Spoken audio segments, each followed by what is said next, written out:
7 black women who refused to be victims. Rosalie Ingram. On November 4, 1947, in Schley County, Georgia, Rosalie Ingram was confronted by her white neighbor, John Ethron Stratford, over a dispute involving livestock. The confrontation escalated when Stratford physically assaulted Ingram, reportedly striking her with a rifle and threatening her life. In defense of their mother, Ingram's teenage sons intervened, leading to Stratford's death from blows to the head. They were sentenced to death by an all-white jury. Protests saved their lives, but they spent over a decade behind bars. 17 years old, Virginia Christian. In March 1912, in Hampton, Virginia, a domestic worker got into a physical altercation with her white employer, Ida Belote, reportedly over accusations of theft and verbal abuse. Virginia killed her white employer who physically assaulted her. Despite her age and the abuse, she was executed by electric chair.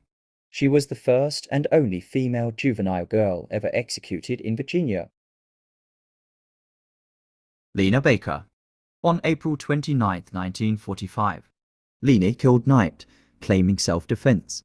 She said Knight had imprisoned and threatened to kill her. During a violent struggle, she managed to get his gun and shot him. The all-white jury called it murder. She was executed. Decades later, the state quietly admitted it was wrong and pardoned her in 2005. Joan Little. On August 27, 1974, the jailer, Clarence Alligood, entered her cell alone. He forced her to perform oral sex at knife point. She grabbed the ice pick he was using to threaten her and stabbed him in self-defense. She became the first woman in U.S. history acquitted for killing in self-defense during sexual assault. Celia. Around 1855, Celia was pregnant again, possibly by another enslaved man she was in a relationship with. She pleaded with Newsom, her slave master, to stop raping her. He refused. On June 23, 1855, when he entered her cabin to assault her again, she struck him with a heavy stick and killed him. The court ignored her cries of self-defense. They hanged her, even though she was pregnant. Ruby McCollum.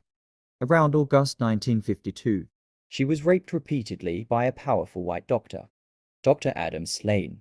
He even got her pregnant. In August 1952, Ruby shot Dr. Adams in his office in Florida. They called her insane, and she was institutionalized. Her story was buried under lies. La Moultrie Solitude. In May 1802, Solitude fought bravely against the French in the Battle of Matuba. Solitude was captured. She was pregnant at the time of her capture, so her execution was delayed until after she gave birth. She was hanged on November 29, 1802. These women were not criminals. They were survivors. They were mothers, daughters, fighters.